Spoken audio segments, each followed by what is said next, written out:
A script like The Watchmen is pretty much a dream for a costume designer because we had to cover lots of different decades from the 20th century.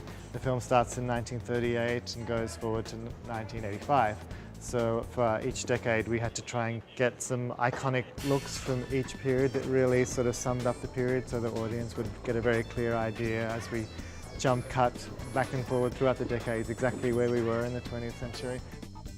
In gathering together the costume stock for the film, we really tried to take our starting point from the graphic novel. We wanted to be very respectful to the source material.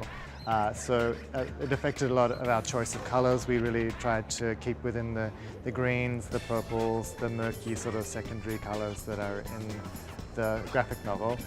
The number of extras that we have to dress for this film is pretty considerable and far-ranging. We have everything from flower children protesting in 1960s to Soviet soldiers, and the range is really pretty phenomenal.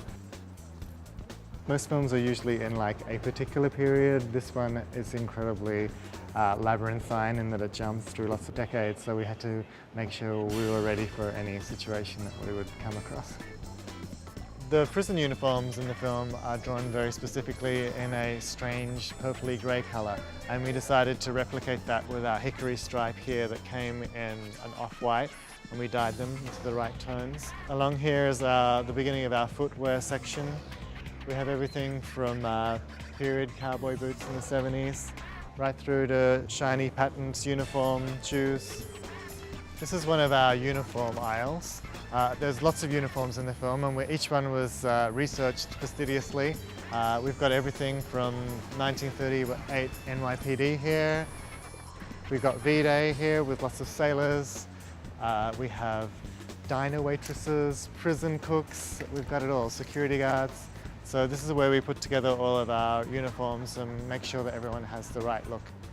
This is an example of our research books that we put together for the film. For all of the different periods, we gather images from magazines and books, paintings, art, whatever we can get our hands on that really helps evoke the period.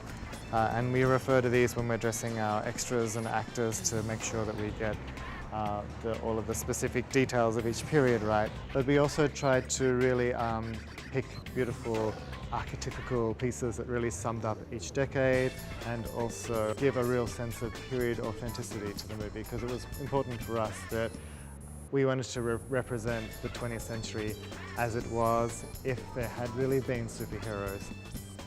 They had to have a sense of humanity and unusually sort of detailed texture to them. We didn't want them to feel like they were all airbrushed and from another universe. They were very much real too. So when you see the street clothes next to the superheroes, you can see that there's a link of humanity between them.